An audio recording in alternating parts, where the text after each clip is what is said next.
Hello there, gentle soul.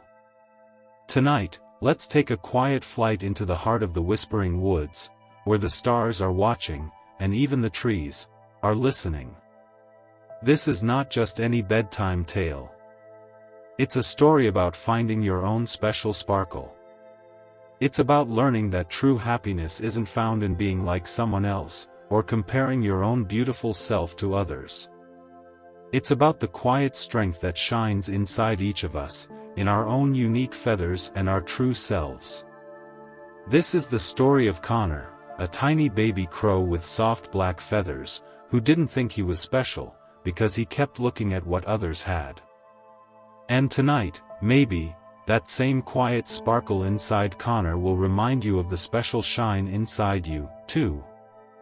So if stories like this help you breathe a little easier, or feel a little brighter, you can gently help this little forest grow, with a like, a comment, or a quiet share. It means more than you know. And if you'd like to share where you're listening from, we'd love to know what time it is for you, and what your sky looks like tonight. Now, dim the lights. Rest your hands.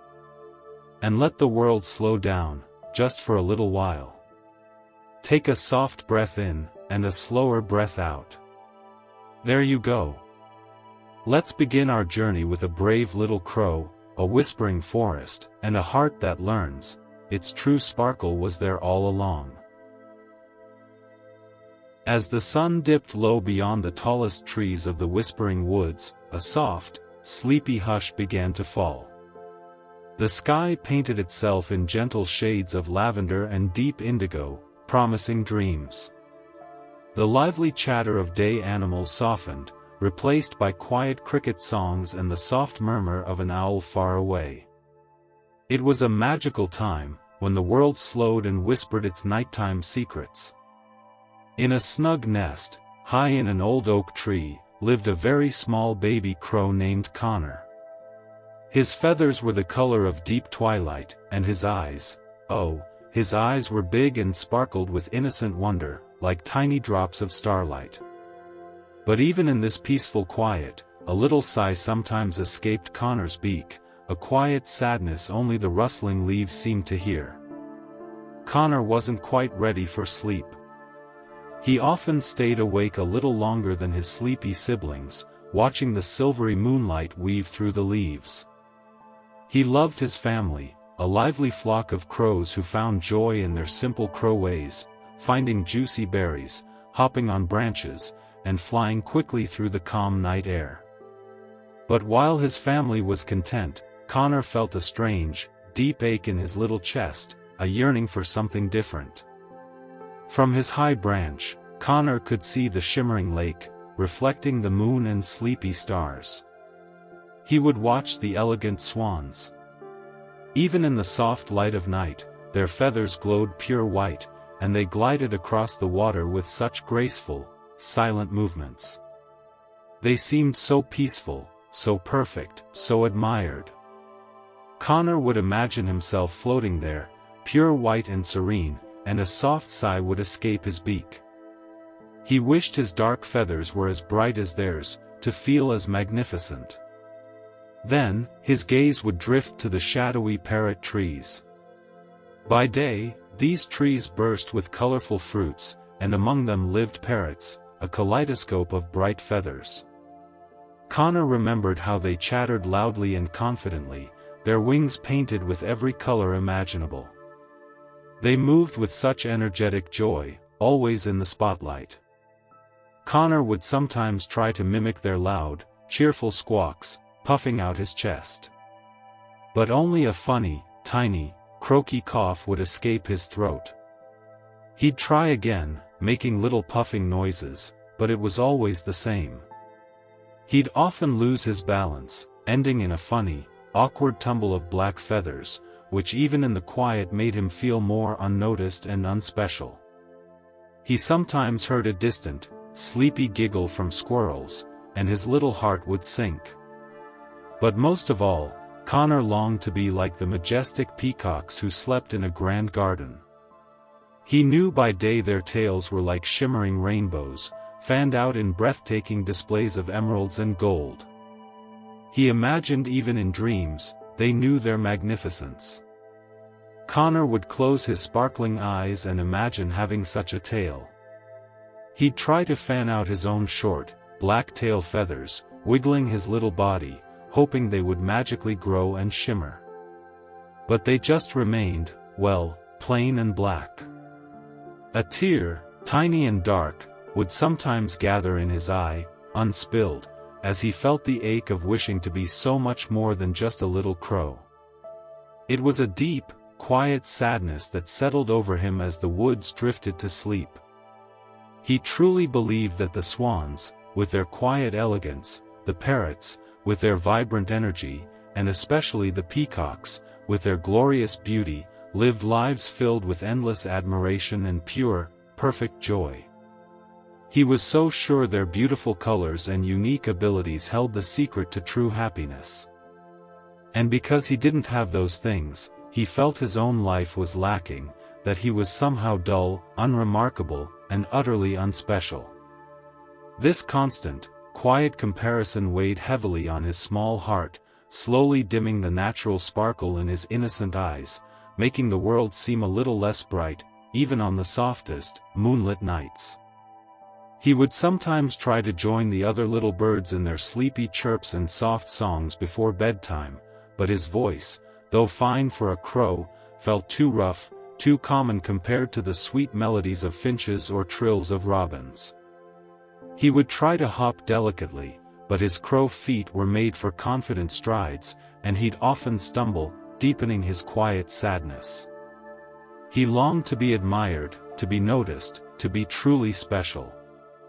In his little crow heart, he believed that only a different kind of feather, a different kind of song, a different kind of wing, could make him truly happy.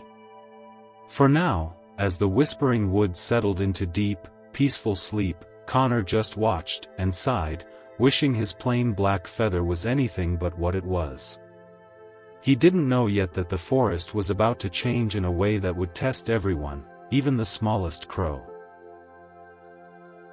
The next morning, a strange quiet hung over the whispering woods. It wasn't the usual peaceful hush of a sleepy dawn, but something different, something subtle. As the first rays of sunlight began to trickle through the highest leaves, they seemed to catch on something new in the air. A very faint, shimmering haze, almost like a whisper of mist, began to spread. It wasn't thick like a morning fog, nor was it scary like a storm cloud. No, this was a soft, silvery shimmer that danced just above the forest floor, gently weaving itself around the trees and through the sleepy bushes. This was the mist of muted joy. It drifted quietly, almost unseen, but its magic was very powerful. It had a sneaky way of making every animal in the whispering woods look at another, and then look back at themselves, and feel just a little bit less. The mist made them compare, not in a loud, boastful way, but in a soft, sad whisper that settled deep in their hearts. And as they compared, their own unique talents, the very things that made them special, began to feel a little bit dull. Their joyful sounds seemed to dampen, and their bright colors seemed to subtly dim, as if someone had turned down the light in the forest. Little Connor, waking in his cozy nest, felt at first as a chill, not a cold chill, but a quiet, lonely one that made him want to pull his feathers tighter. He hopped out of his nest, usually eager to greet the new day with a cheerful crow-caw. But this morning, his caw felt small, and he quickly pulled it back, thinking, the blue jay's morning song is so much prettier than mine. Why should I even try? He saw the busy little squirrel, Nutmeg, usually so quick and full of chatter, trying to gather acorns. Nutmeg scurried up a tree, but then stopped, halfway up, her bushy tail drooping a little. She looked at a faster squirrel on another tree, who was zipping up and down without a thought. Nutmeg sighed. My paws are not quick enough, she seemed to think, and she dropped the acorn, her usual excited chattering gone. She just sat there, quiet, the sparkle in her tiny eyes dulled by the mist. Over by the sparkling stream, the little bunny, Cottontail, tried to practice his high hops, his favorite game. He'd usually leap with such delight. But today, after just one small hop, he stopped. He looked over at a soaring bird, graceful and effortless in the sky. My hops are so small compared to that bird's flight, Cottontail seemed to think, and he gently lowered his ears, turning away from his game, a little slump in his soft body. He didn't even try another hop. And the forest flowers, usually so bright and bold, seemed to lose a bit of their vibrant glow. A patch of fiery red poppies looked at the deep purple violets and thought, "We are too loud." And the violets looked at the poppies and thought, "We are too shy." So, they each held back a little of their bloom, their petals not quite as wide as they could be, their colors a little less strong. Connor felt the mist of muted joy clinging to him most of all. It whispered thoughts into his mind, like tiny, chilly tendrils. "Look at your black feathers, Connor," the mist seemed to say. "They are still so plain. The swans are still so elegant, the parrots still so colorful, the peacock still so magnificent. You are just a simple crow." He remembered his funny, awkward attempts to mimic the parrots, his croaky coughs, and his clumsy tumbles. Usually, he could laugh at himself, but today, the memory brought a fresh wave of sadness. He saw a squirrel try to copy a monkey swinging, only to fall with a silly plop, getting sticky mud all over its face. Instead of a happy chuckle, Connor felt a tiny pang of empathy, understanding the quiet embarrassment the squirrel must feel. The mist of muted joy made every little difference feel like a big, sad problem. The forest itself seemed to change around him. The birds' morning songs, usually a cheerful chorus, became quiet solos, stopping halfway through. The playful rustle of leaves sounded more like soft sighs. Even the cheerful stream seemed to gurgle a little less brightly, its bubbles not quite as bouncy. The magical light that usually filled the whispering woods, making everything sparkle, felt like it was slowly, subtly dimming, bit by bit. Connor perched alone on his high branch, his big, sparkling eyes now filled with a deep, quiet despair. The mist of muted joy had wrapped itself tightly around his little crow heart, whispering that he was nothing special, that his plain black feathers could never be enough. He felt more unnoticed and unspecial than ever before, lost in a forest that was slowly losing its own bright, unique light. He didn't know what to do. His sadness deepened, weighing him down like a tiny, invisible stone. He just wanted to feel better, to find that forgotten sparkle, both within himself and in the woods around him. He felt very, very alone. The next morning, the mist of muted joy still swirled gently through the whispering woods. Connor felt its chilly tendrils wrapped around his heart, making him feel smaller and sadder than ever. The forest, once a symphony of bright chirps and happy rustles, now seemed to murmur with quiet sighs. Connor felt so unnoticed, so unspecial, that he could hardly bear it. He flew slowly, his wings feeling heavy, until he found himself by the stillest part of the river, where the water lay like a smooth, dark glass. He landed softly on a mossy stone by the river's edge, his little head bowed low. His big, innocent eyes, usually sparkling with curiosity, were now cloudy with unshed tears. A single, shimmering tear, like a tiny drop of moonlight, finally gathered in the corner of his eye and slowly, slowly rolled down his black feather. It landed with a tiny, silent plink on the surface of the water, making the reflection of the sky ripple gently. And then another tear, and another. Connor didn't make a sound, but his small body trembled with a quiet, deep sadness that was too big for his little crow heart. He just wanted to disappear. He didn't want to be a plain black crow anymore. Just then, a ripple spread from the middle of the river, growing wider and wider. Slowly, incredibly slowly, an ancient, moss-covered shell began to rise from beneath the water. It was the shell of the ancient river turtle, a creature so old, so wise, that it seemed to carry the very wisdom of the mountains and the calm of the deepest waters. Its eyes, deep and knowing, looked out from beneath a wise, wrinkled brow.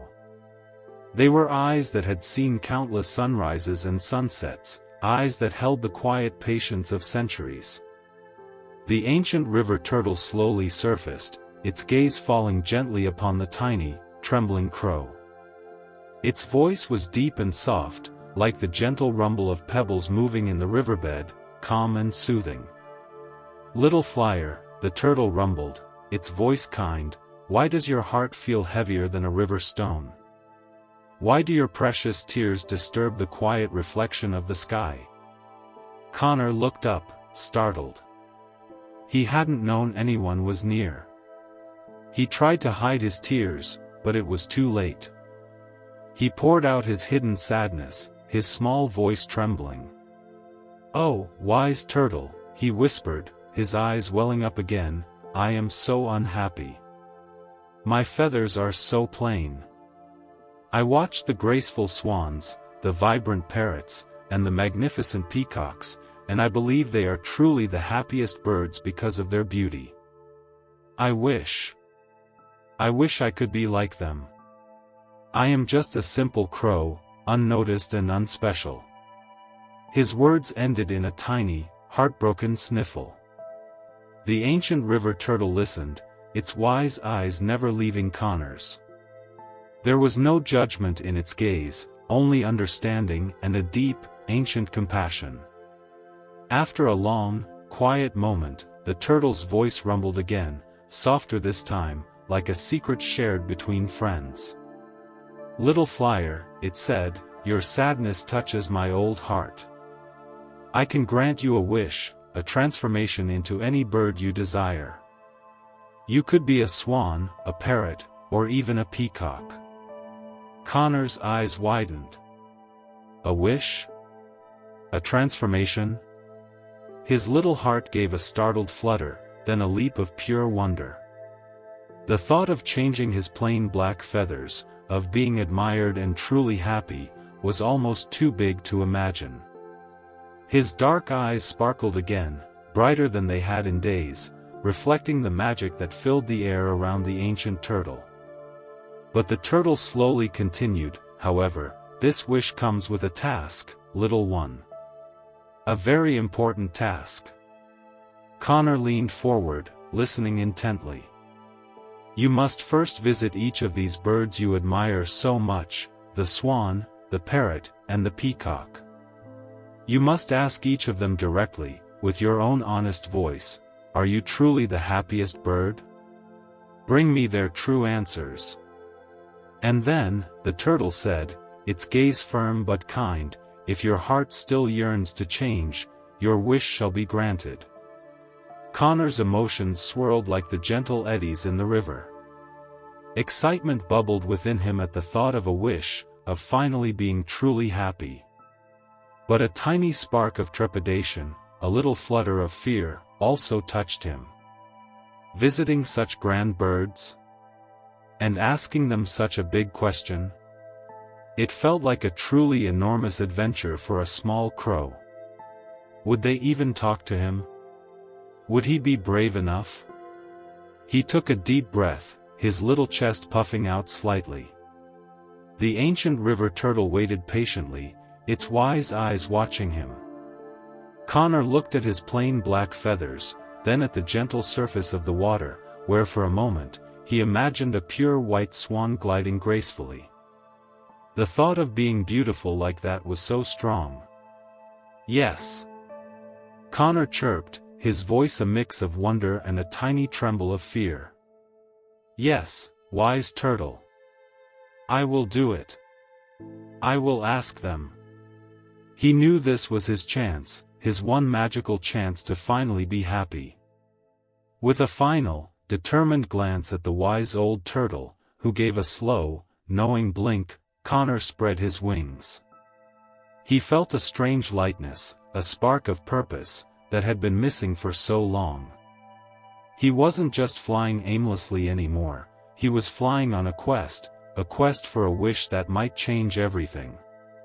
His little heart beat with both brave excitement and a tiny, nervous flutter as he lifted off from the river stone, ready to find the swan.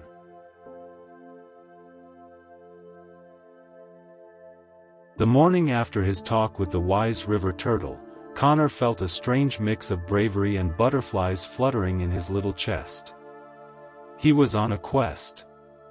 A real quest to find out the secrets of happiness, which might, just might, lead to his wish coming true. He spread his sleek, black wings and soared into the sky, heading towards the shimmering lake, his first stop. The whispering woods looked a little different today. The mist of muted joy still shimmered, but in Connor's heart, a tiny spark of hope from the turtle's promise made him see the world with a little more purpose. He flew higher than usual, a tiny speck against the vast blue canvas, thinking about the elegant swans he was about to meet. Soon, the shimmering lake appeared below him, gleaming like a giant silver coin in the morning light. On its smooth surface, several swans glided with effortless grace, their pure white feathers impossibly bright against the deep blue water. They moved with such quiet dignity, each curve of their long necks a picture of calm beauty. Connor watched, completely mesmerized. Oh, to be so graceful! To float with such majesty! Filled with a sudden burst of excitement and a deep longing to be just like them, Connor decided he would try to arrive at the lake like a swan. He usually swooped down fast, landing with a quick flap and a little hop. But he wanted to be elegant. He tried to mimic their gentle descent, holding his wings out wide, tilting his head just so. He imagined himself touching down softly, creating barely a ripple. He lowered himself slowly, trying to be as light as a feather. But crow wings are made for swift dives and clever turns, not long, graceful glides like a swan's. He kept flapping softly, trying to slow himself, but his little black feet were starting to wobble. He pulled his legs back, then stretched them out like he'd seen the swans do for a water landing. And then...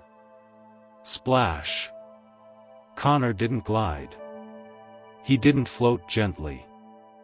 He hit the water with a clumsy, comical splash that sent tiny droplets spraying everywhere. He tumbled forward a bit, wings flapping wildly for balance, then came to a stop, bobbing like a little black cork on the water. His head was wet, his feathers were ruffled, and a few tiny leaves had stuck to his beak. He shook his whole body, sending more droplets flying, and then blinked his big, innocent eyes, looking a bit sheepish.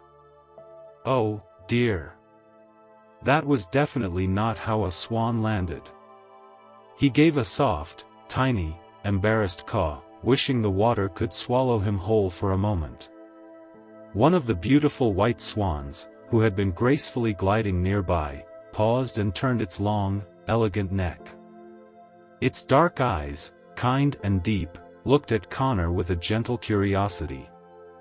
Connor, though a little red-faced under his wet feathers, knew this was his chance.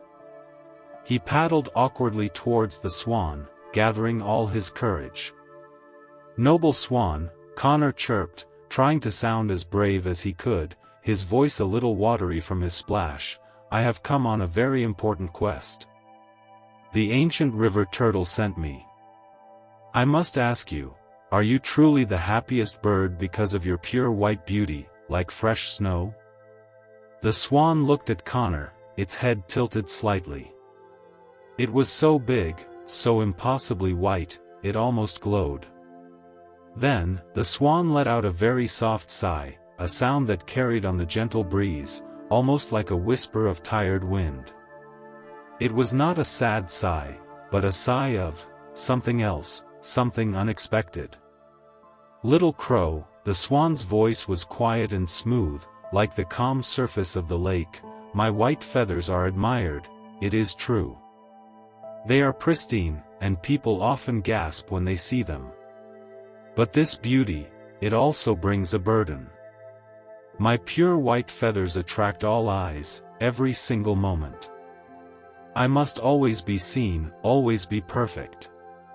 Every tiny speck of dirt shows on my feathers, and I spend so much of my day meticulously cleaning, always trying to stay pristine. Connor listened, his sparkling eyes wide. He had never thought about a burden of beauty. The swan continued, its voice a little softer now, as if sharing a secret. Because I am so visible, so often watched, it is hard to find a truly quiet, private moment. I long for peace, for a chance to simply blend in, unnoticed by anyone. Sometimes, Little Crow, I wish I could disappear into the shadows, to simply fly freely and explore without everyone watching, without needing to be so perfectly white all the time. Sometimes, the swan added, its voice a gentle whisper that surprised Connor completely, I wish I could be unnoticed and free, like a nimble crow who can simply appear and disappear wherever it pleases. Connor just blinked. His mouth, usually ready with a question, was now hanging slightly open. He stared at the majestic swan, whose very being he had so deeply envied. The swan, with all its pure white beauty, wished it could be like him. A plain, black crow? Connor felt a rush of surprise, a strange twist in his tummy. He had expected the swan to sing praises of its perfect happiness, not to sigh and wish for something different. A tiny spark of understanding, small as a firefly, began to flicker in Connor's heart. The world, he realized, was much more surprising than he had ever imagined. He gave a small, thoughtful nod to the swan, a new kind of wonder filling his eyes, and began to flap his wings, ready to find the next bird on his very surprising quest. After his surprising conversation with the graceful swan, Connor felt his little crow heart filled with a new kind of wonder. The world wasn't as simple as he had thought. Happiness didn't just come from shining white feathers. With this new thought fluttering in his mind, he spread his wings and flew onward, towards the brightest patch of trees in the whispering woods. Even from a distance, he could hear them, the chattering, the squawking, the bursts of laughter from the parrot trees. As he got closer, the air itself seemed to shimmer with color and sound. These trees were like a giant, living rainbow, bursting with juicy, colorful fruits and even more colorful birds. Fiery red parrots zipped between branches, sunny yellow ones perched on leaves like little suns, and deep blue and lush green ones added to the vibrant tapestry. They were always loud, always moving, always full of energy, a dazzling spectacle. The mist of muted joy still swirled gently, but here, the parrots seemed to fight against it with their sheer, joyful noise. Connor landed on a branch nearby, watching a particularly flamboyant parrot with feathers of red, blue, green, and yellow, who was chattering loudly and mimicking the sounds of other forest creatures with amazing skill. Oh, to be so vibrant! To be so full of loud, cheerful sounds! Connor felt a familiar longing. He imagined if he could just make sounds like that, everyone would notice him, and he would surely be happy. Despite his comical splash landing by the lake, Connor decided to try again. He puffed out his chest, stretched his neck as far as it would go, and took a big, deep breath. He closed his eyes, imagined a bright, clear squawk, and tried to let it out. Croak. A very funny, croaky cough, much rougher and louder than he intended, burst from his throat. It sounded like a rusty door creaking open, followed by a tiny, scratchy clearing of his throat. He shook his head, a bit embarrassed, and tried again. Croak. Another one. He sounded nothing like the cheerful, clear squawks of the parrots. A little field mouse, hiding in a nearby bush, giggled softly, its nose twitching with silent laughter. Connor felt his cheeks flush under his black feathers, wishing the leaves would just cover him up. It was so hard to be graceful, or loud, or anything other than a plain little crow. Still, he had a quest. He gathered his courage, took another deep breath, and hopped closer to the flamboyant parrot. "Oh, glorious parrot," Connor chirped, trying to keep his voice steady, "I have come from the ancient river turtle with a question for you. Are your rainbow colors, your beautiful songs, the source of your endless happiness?" The parrot, who had been preening a brilliant red feather, paused. It ruffled its bright plumes, and Connor noticed a very tiny hint of weariness in the way its bright eyes looked at him. Its squawk, when it came, was still bright, but there was something soft and tired beneath it. "Little crow," the parrot squawked, its voice like many small bells ringing, "my colors are indeed admired. And yes, I can mimic so many sounds, from the gurgling stream to the chattering monkey. People often gather just to hear me perform, to laugh at my funny voices. But this, too, brings a burden. These colors mean I am always expected to be loud, always expected to entertain. I must always be on, always mimicking, always performing for everyone who passes by." Connor tilted his head, listening intently. Another burden? This was even more surprising than the swan. The parrot continued, its voice a little softer, a little less bright now, as if sharing a secret only with Connor. "Sometimes, little crow, I wish I could simply fly quietly through the forest, unnoticed by all. I wish I could just listen to my own thoughts, without the constant need to mimic or entertain. I dream of a quiet moment, where I could just sing my own simple song, a song that comes from my heart, not one I'm expected to make for others." The parrot let out a gentle sigh, much like the swan's, and finished, "Sometimes, I wish I could have the quiet freedom to simply be, like, a clever crow who can go anywhere unnoticed and simply listen to its own heart's song." Connor felt a pang of profound understanding. A clever crow? This was the second time he'd heard something special about crows from a bird he had envied. The parrot, with all its dazzling colors and loud, joyful squawks, secretly longed for quiet and simplicity, things he, as a crow, already had.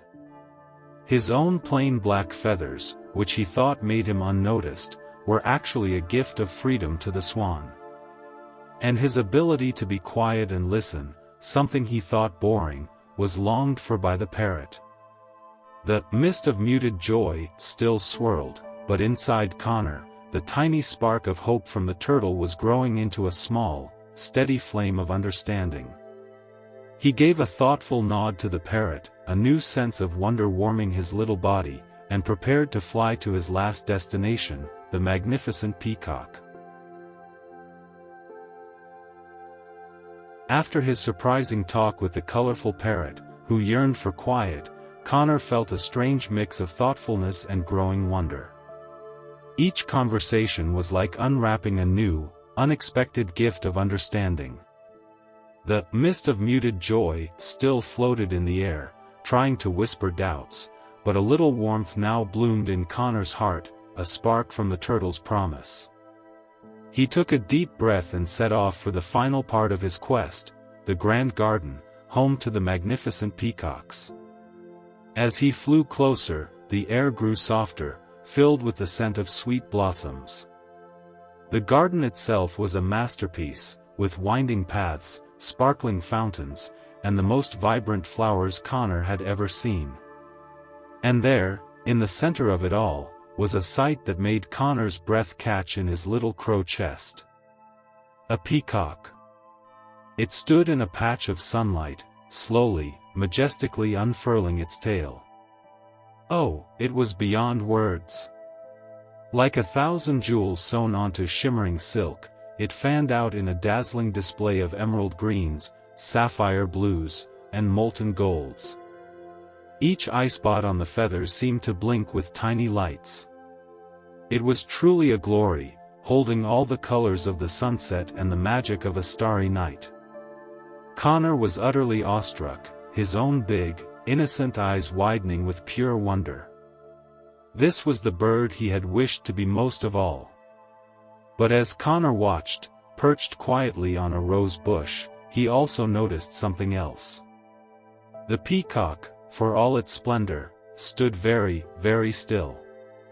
Its tail was so big, so heavy, it seemed almost like a great, beautiful cloak that needed all its strength to hold up. He saw the slight trembling in the peacock's legs, the tiny little wobble it made to keep its balance. It was magnificent, yes, but there was also an unmistakable effort involved, a quiet strain beneath all that dazzling beauty. The mist of muted joy tried to make Connor feel small, whispering, "You could never hold such beauty, little crow. You are too plain." But Connor was too busy noticing the effort.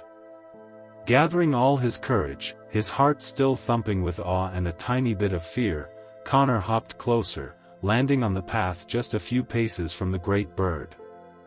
"Oh, majestic peacock," Connor whispered, his voice soft with wonder, "surely your splendid, jewel-like tail makes you the happiest of all birds? It holds all the colors of the sunset." The peacock slowly turned its head, its dark eyes looking down at the small crow. It let out a call, not a proud, booming call, but a soft, melancholic sound. A sound that held an unexpected sadness, like a quiet sigh carried on the breeze.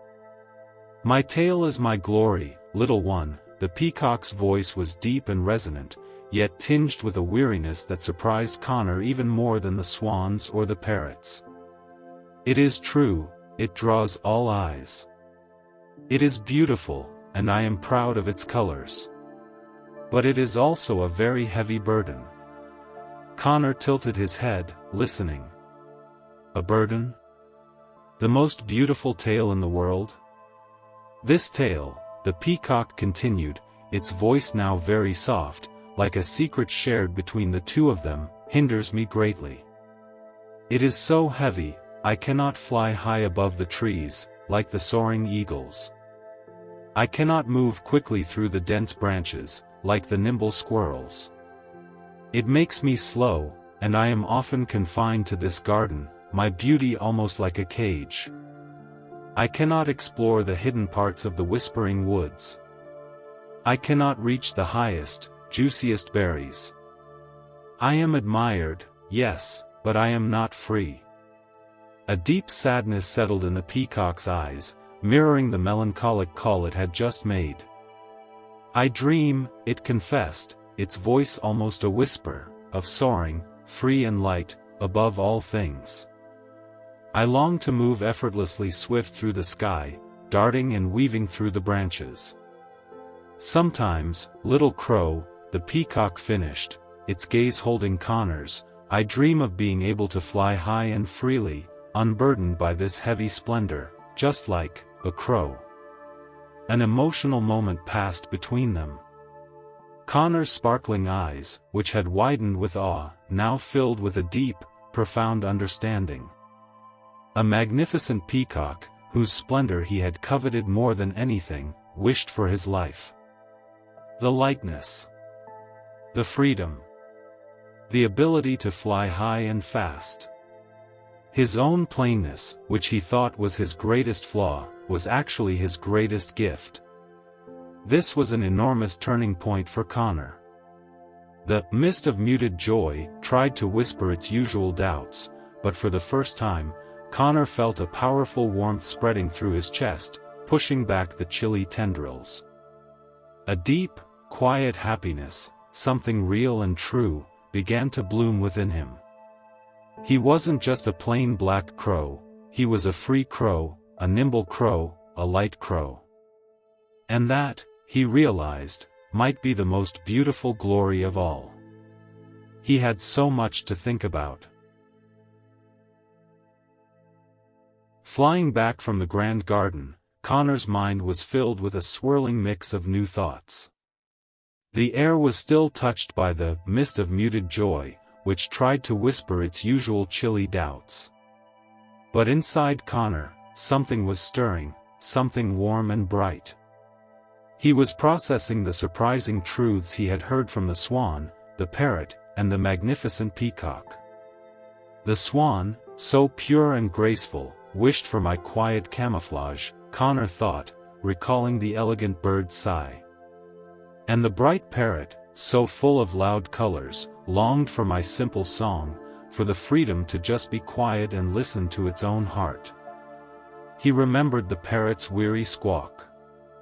And then, the biggest surprise of all, the glorious Peacock, with its heavy, sparkling tail, dreamed of my lightness, my freedom to fly high and fast, like a crow. It was astonishing. The very things he had wished to have, the beauty and the talents he had envied, were burdens for the birds who owned them. And the things he thought were so plain about himself, his simple black feathers, his nimble flight, his clever way of finding things, his quiet ability to blend in, these were the very things the others wished they possessed. The mist of muted joy tried to cling to him, whispering its old, sad words. See, the mist seemed to hiss, its voice cold and sly. Even the beautiful Swan, the colorful Parrot, and the magnificent Peacock aren't truly happy. They have burdens. So what hope is there for a plain little crow like you? If even they aren't perfectly happy, then happiness is impossible. It tried to make Connor feel the old, familiar sadness, the despair that had weighed him down. But this time, the whispers felt different. Connor pushed back with his newfound understanding. No, the mist was wrong. Their burdens didn't mean happiness was impossible. It meant happiness wasn't where he thought it was. As he flew through the trees, he started to see his own crow qualities in a new, curious light. His black feathers, which he thought were so plain, now seemed like a cloak of quiet freedom. He could slip through the shadows, unseen, unheard, a master of clever hide-and-seek. His nimble flight, which he thought was just ordinary, was actually a gift of swiftness and agility, letting him dart and weave through the branches with effortless ease. He could fly high above the tallest trees and swoop down quickly to find a tasty berry. He was light. He was free. And then, as he flew on, he saw something that made a little chuckle bubble up from his chest, a soft, happy sound he hadn't made in a very long time. The mist of muted joy was still making animals compare themselves, leading to funny little mix-ups. He saw a big, lumbering bear, usually so good at finding honey, trying to dance gracefully on its tiptoes like a tiny, delicate butterfly.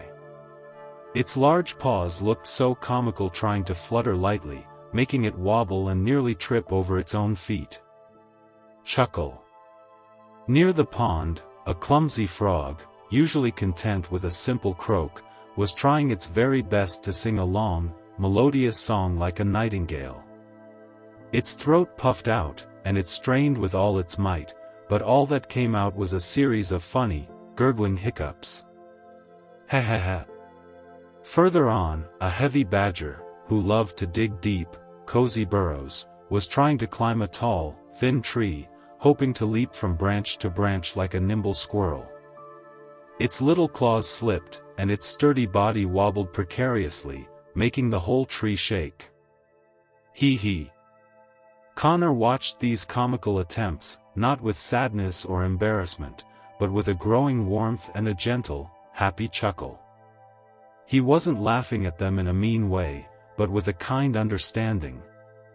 He saw how silly it was to try and be something you weren't meant to be, how trying to be like someone else only led to awkwardness, not joy. The mist of muted joy still tried to whisper, but Connor's chuckles were louder, pushing back the chilly tendrils. A new feeling, light and true, settled in his heart. It was a flutter of both wonder at his own unique gifts, and a tiny bit of doubt still lingering, but this time, the wonder was winning. He was a crow. And maybe, just maybe, being a crow was exactly what he was meant to be. The sun felt a little warmer on his black feathers, and the whispering woods, despite the mist, seemed to hold a new, quiet promise. As Connor flew back towards his nest, his heart felt lighter than it had in a very long time. The mist of muted joy still swirled, but its whispers felt weaker, almost like a tickle he could ignore. He was a crow, and that was a wonderful thing. He carried the surprising truths from the swan, the parrot, and the peacock, and a quiet, happy chuckle sometimes bubbled up from his chest as he remembered the funny, awkward attempts of other animals trying to be something they weren't. But then, without any warning, the sky above the whispering woods began to darken.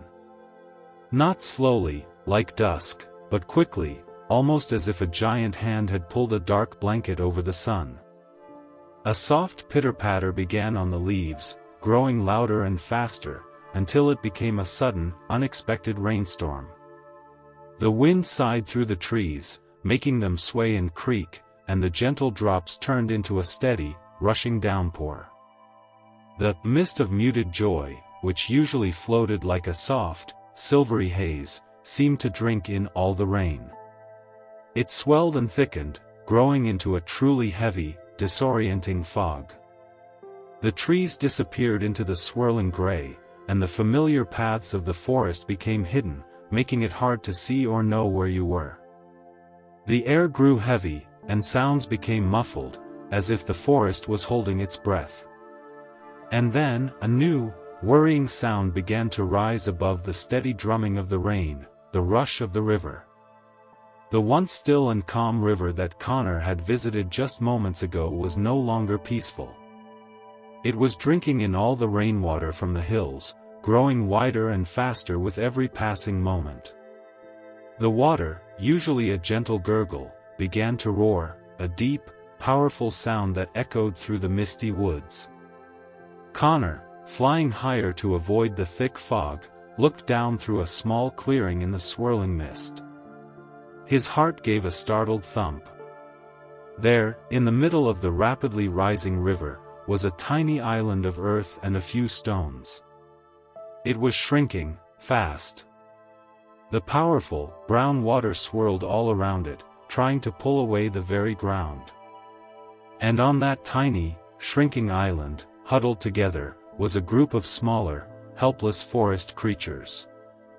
Little field mice, their whiskers twitching with fear, squeaked frantically.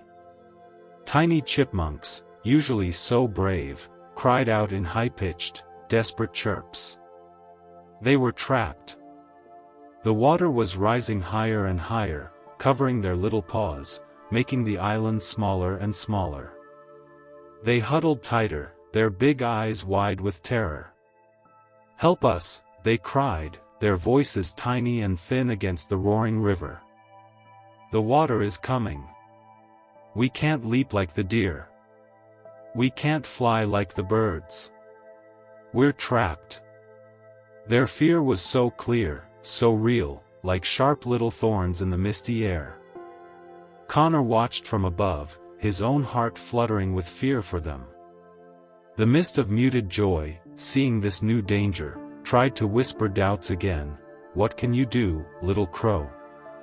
You are just one small bird. You can't help them."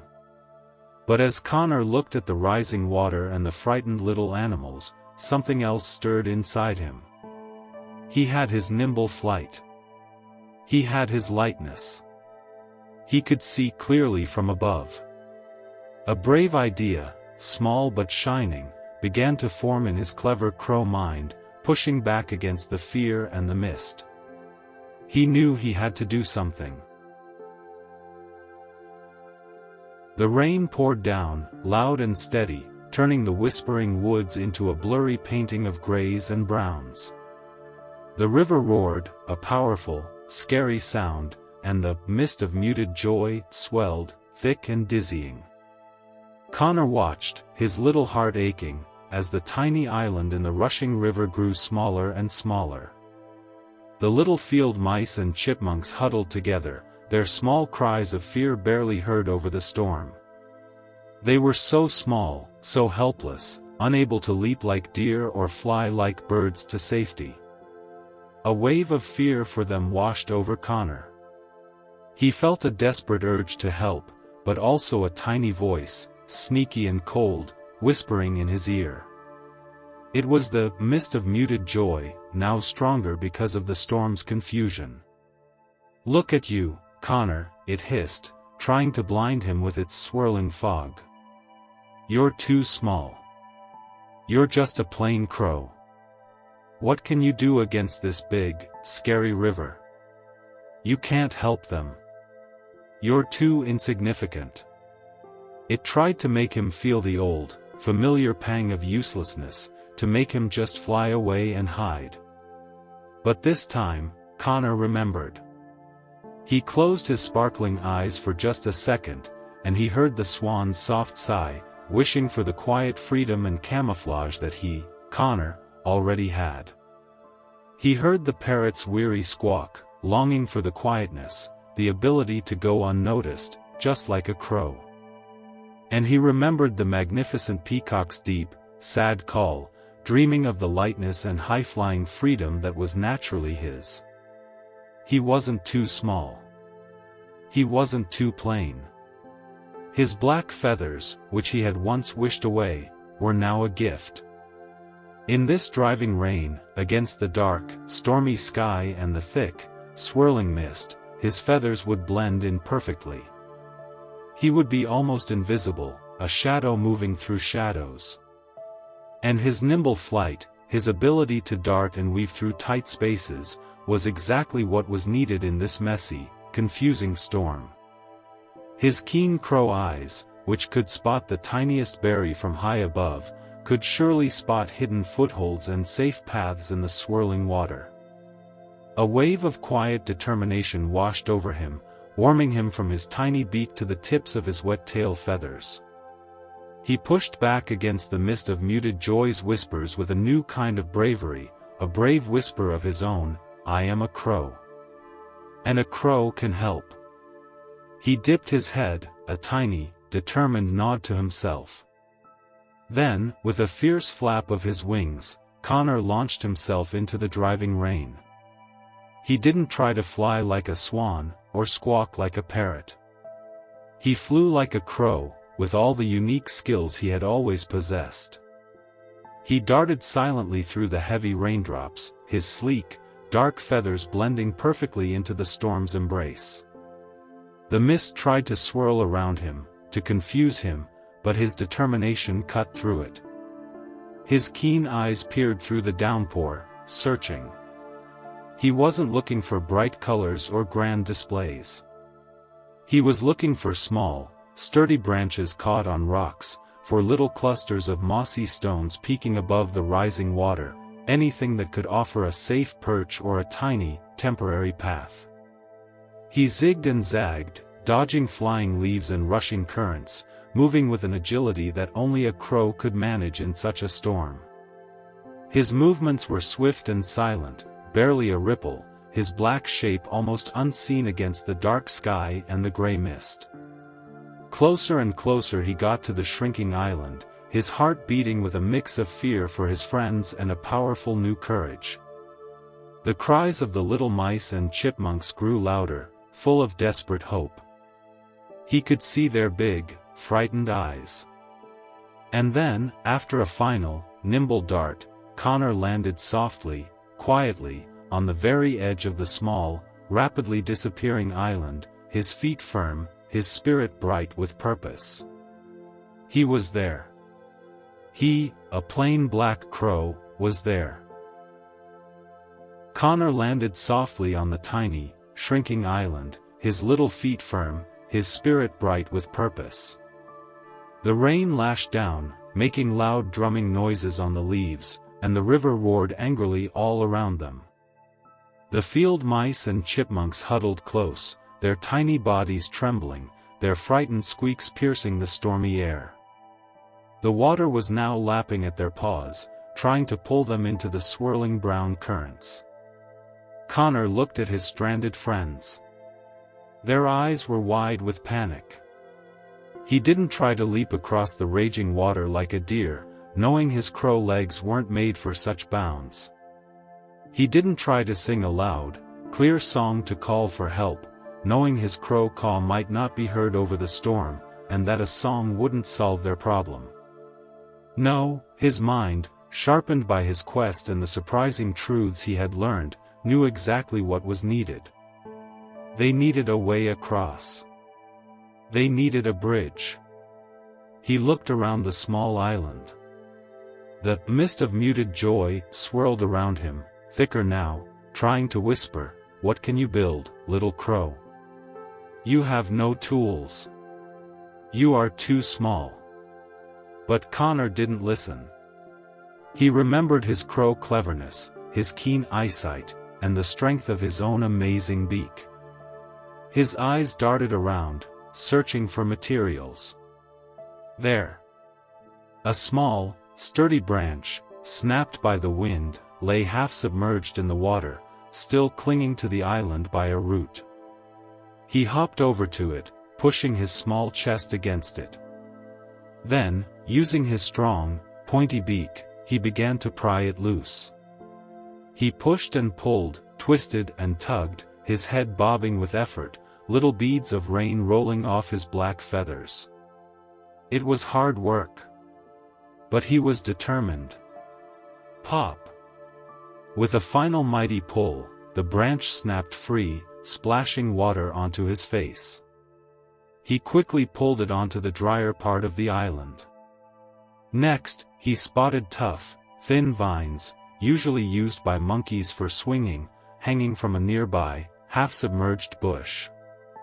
He hopped over, nipping at them with his beak, pulling and tugging until he had several long, sturdy pieces. He stripped off the few remaining wet leaves with quick snaps of his beak. Now, for the bridge. Connor took the first branch and carefully pushed it out over the rushing water, aiming for a slightly larger, steadier rock a little way off. The current pulled at it, but Connor held it firm with his beak and his nimble feet, bracing himself against the wind. It was tricky. He kept adjusting, pushing it out a little more, then a little more, until it finally rested on the rock. It wasn't perfect, it was wobbly, but it was there. Then, with the vines, he began to weave. He wrapped them around the main branch, making loops, pulling them tight with his beak, and pushing them under smaller, supporting twigs he found. It was a messy effort, not neat like a spider's web, but it was strong. He worked quickly, his tiny body a blur of determined motion in the pouring rain. The little mice and chipmunks watched him, their fearful squeaks turning into tiny gasps of hopeful wonder. "Come on!" Connor chirped, his voice full of encouragement, his eyes sparkling with a new kind of bravery.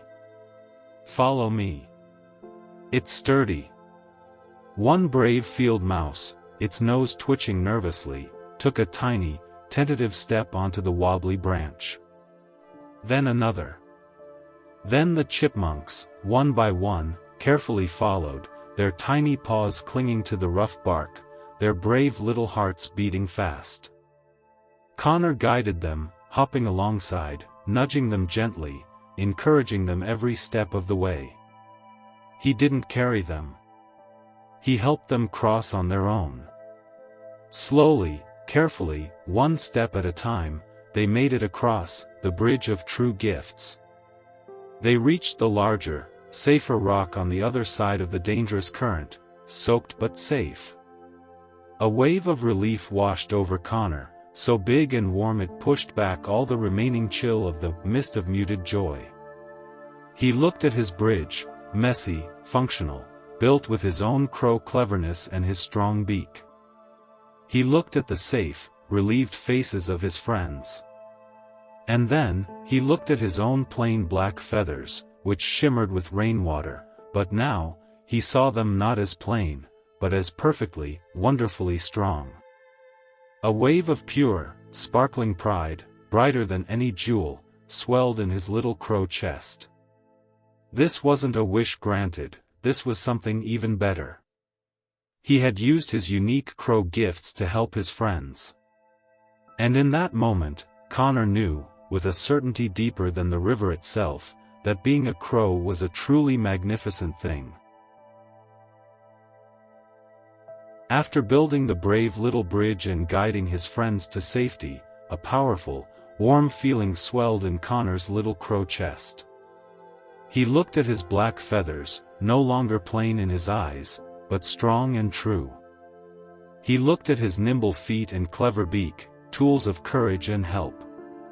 He had used his own gifts to save his friends. It was a moment of pure, sparkling pride in his crowness. But the mist of muted joy felt this change.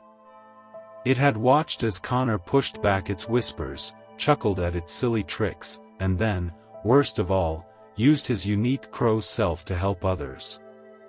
The mist, which thrived on comparison and sadness, grew furious. Its soft, silvery shimmer began to deepen into a swirling, dull gray vortex, directly around Connor, like an angry, cloudy storm. The air grew thick with its fury, cold and heavy. The mist wasn't just whispering now, it was trying to take over, to trap Connor in its murky magic. And then, from deep within the swirling, dull gray, dazzling illusions began to appear, shimmering and shifting, trying to tempt Connor with the very transformations he had once desired with all his heart. First, the mist showed him a vision of himself. He saw his tiny black body transform, not into a little crow, but into a magnificent, pure white swan. He saw himself gliding effortlessly on a beautiful, clear lake, his long neck curved gracefully, every feather pristine and shining, admired by all. He was so beautiful, so calm, so perfect, just as he had always dreamed. The illusion felt so real, the admiration so warm, that for a fleeting moment, a tiny part of Connor felt the old yearning pull at his heart. But just as he felt the pull, the swan illusion shimmered and changed.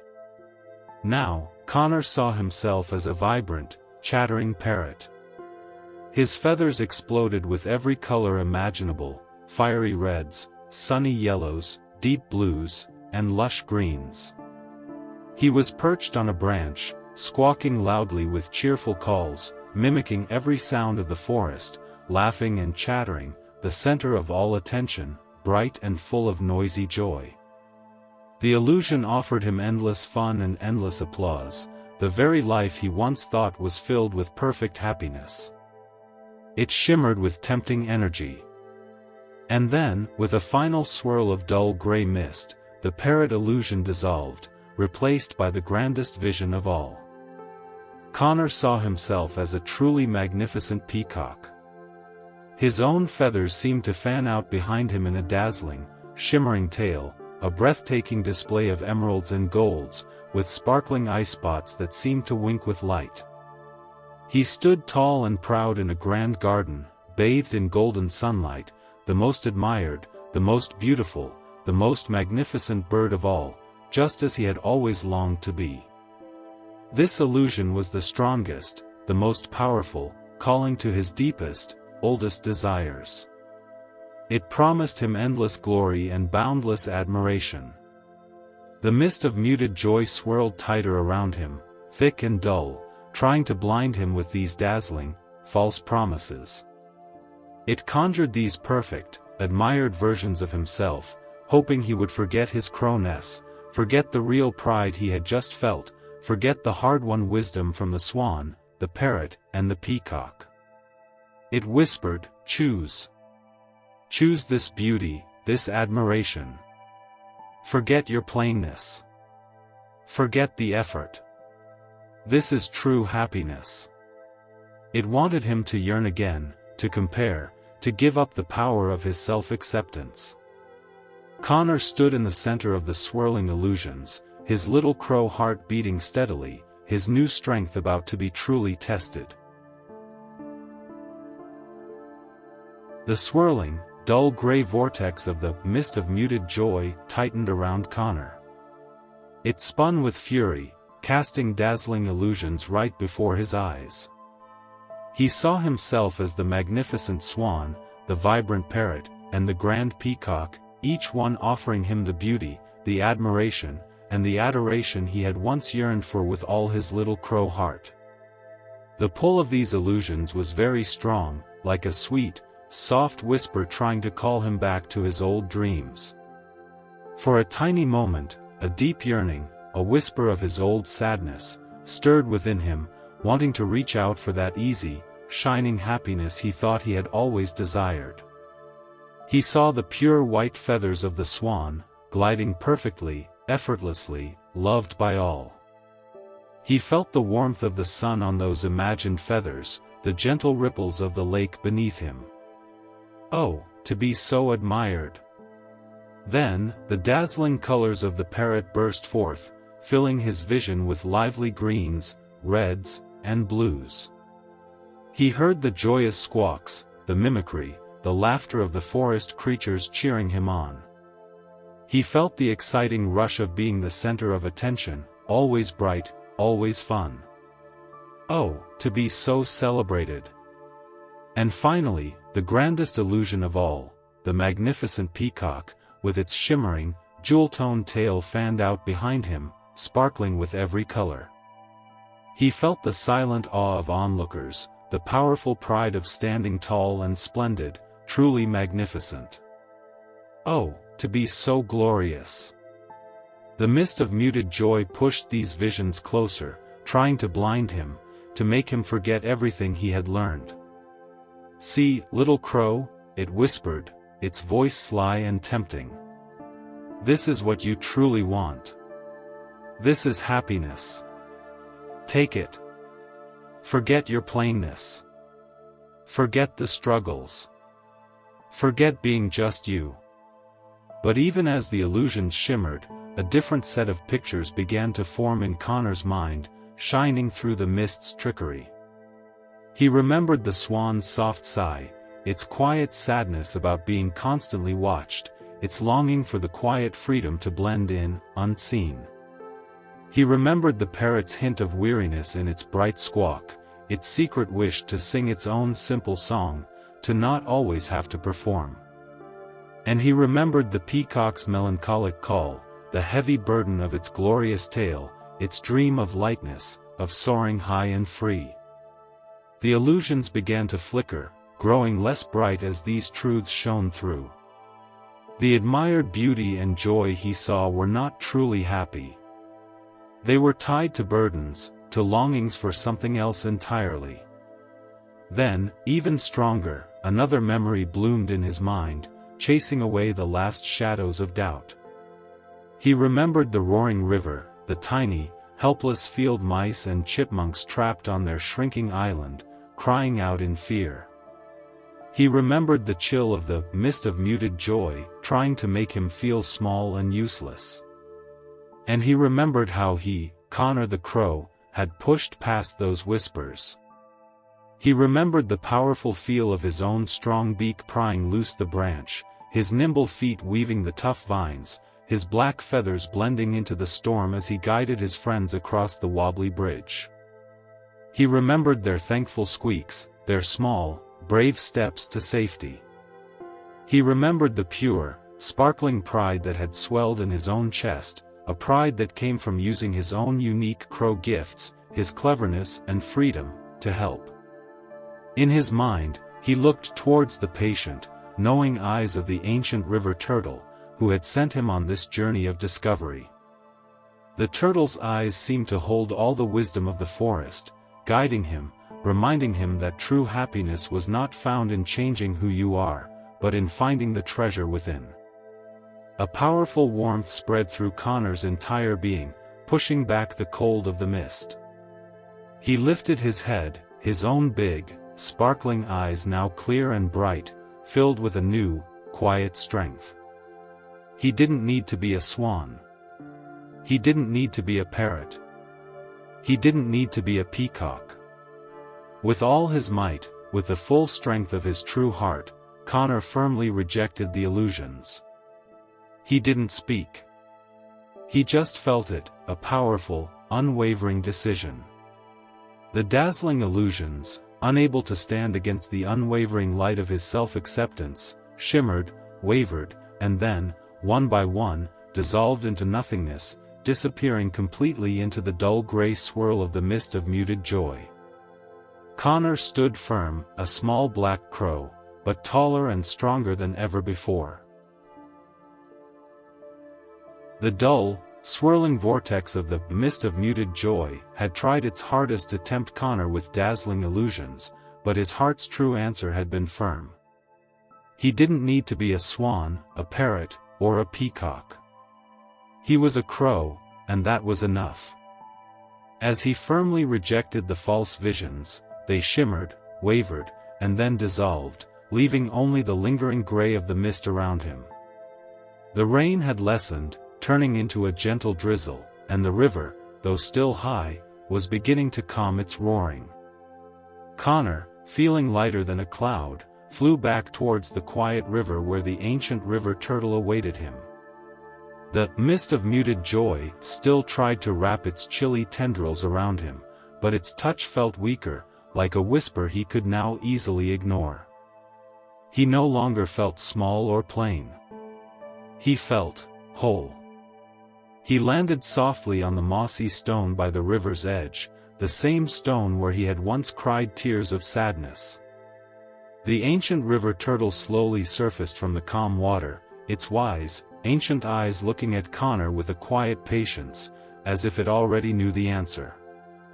Connor looked at the turtle, his own big, innocent eyes now sparkling not with sadness, but with a deep, radiant joy.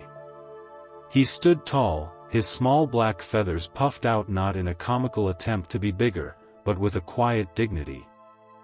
His voice, usually a simple chirrup, now felt clear and resonant, echoing with the powerful truth he had discovered. "Oh, wise turtle," Connor declared, his voice ringing with a newfound strength, "I have completed my task. I have truly learned that happiness, real happiness, is not found in changing my feathers." He paused, taking a deep, contented breath, and then continued, his voice filled with a profound, shining pride. "My black feathers," he said, looking down at them, seeing their sleekness, their strength, my nimble flight. He thought of how he darted through the storm, my cleverness. He remembered building the bridge, my freedom to soar high and move unseen. He listed each part of himself, not as flaws, but as precious, wonderful gifts. "These," he finished, his voice beaming with joyful conviction, "these are my true gifts." As Connor spoke these words, a truly magical thing happened.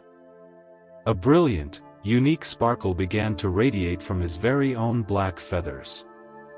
It wasn't a borrowed sparkle, or an illusion. It was a warm, golden light, gentle yet powerful, shimmering from every single one of his plumes, dancing around him like tiny, happy fireflies. It was the sparkle of his own authenticity, the glow of his true self finally shining through. This new, vibrant light pulsed outwards, warm and strong.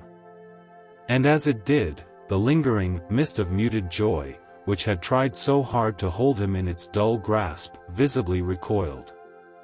The sparkle pushed it back, away from Connor, away from the river, like a strong, warm breeze pushing away a chilly cloud. The dull gray swirl shivered, then thinned, growing weaker and weaker in the face of Connor's radiant, authentic joy.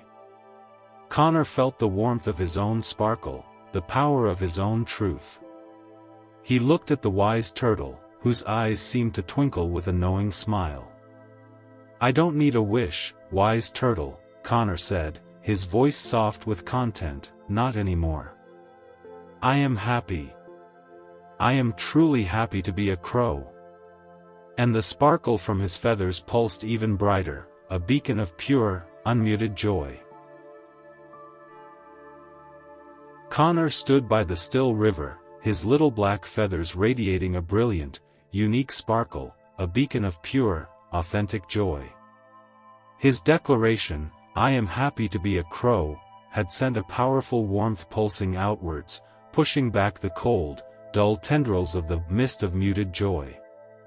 The mist, which had thrived for so long on the envy that whispered from heart to heart and the inaction that made creatures hesitate, now found its source cut off. Connor's profound self-acceptance meant no envy for him. His brave action to save his friends meant no inaction. Starved of what fed it, the mist of muted joy began to shrivel. Its swirling, dull gray form, which had once felt so thick and heavy, started to thin, pulling back from the vibrant sparkle radiating from Connor. It shrank, growing smaller and smaller, losing its power, losing its gloomy presence. What was once a disorienting, disheartening haze now became a tiny, harmless wisp, no bigger than a firefly, flickering weakly against the bright, joyful light of Connor's feathers. It trembled, barely visible, then with a final, quiet sigh, it seemed to gather itself for one last, desperate push. But it was too late. The authentic joy radiating from Connor was simply too powerful.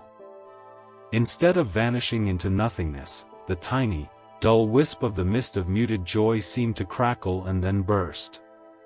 It didn't disappear into thin air. Instead, it dissolved into countless tiny, almost invisible, shimmering particles, like the finest, most delicate dust of a rainbow, scattering throughout the whispering woods. These were not remnants of sadness. Oh no!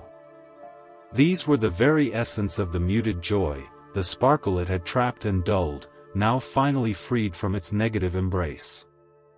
As they drifted through the air, carried by the gentle breeze, they transformed into authenticity sparks.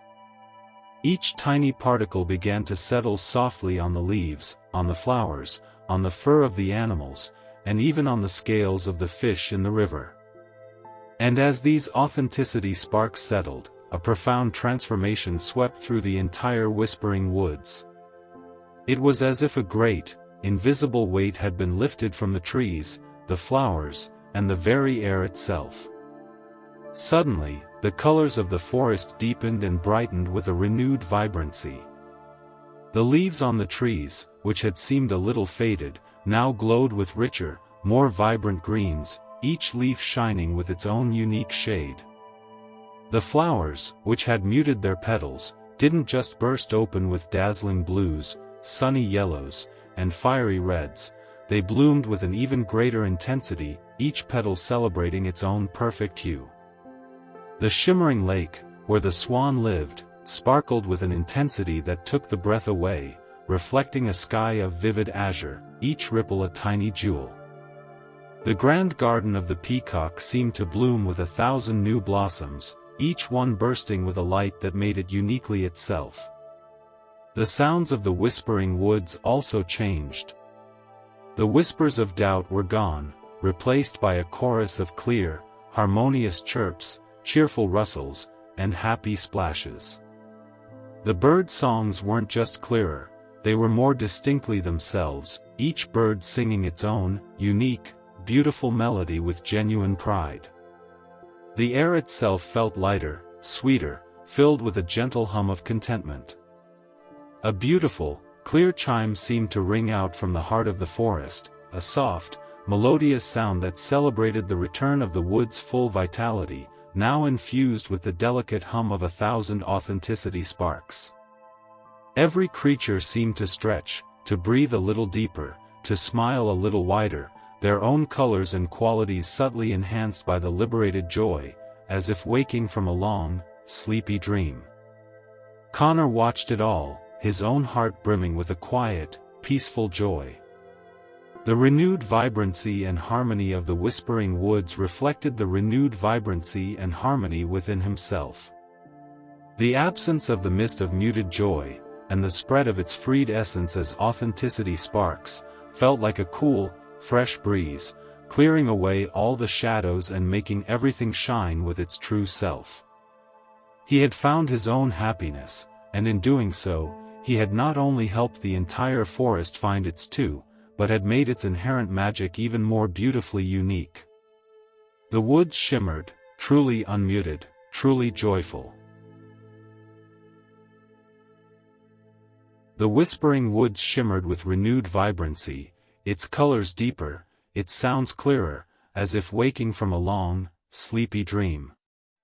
The mist of muted joy was gone, dissolved into shimmering authenticity sparks that now subtly enhanced the unique beauty of every leaf, every flower, and every creature. The air hummed with a harmony that felt like a gentle, warm hug. Connor, his little black feathers still radiating a brilliant, unique sparkle, was now genuinely the happiest crow in the entire woods. He flew through the trees, not comparing himself to anyone, but simply being himself, perfectly content. He landed on a sun-dappled branch where some of his friends had gathered, the field mice he'd rescued, a chipmunk, and even, slowly, the swan from the lake, the parrot from the vibrant trees, and the magnificent peacock from the grand garden, drawn by the new, clear light in the woods. Connor began to chirp his story, not loudly or boastfully, but with a quiet joy, his voice clear and resonant. He told them about his sadness, about wishing he had different feathers, different talents.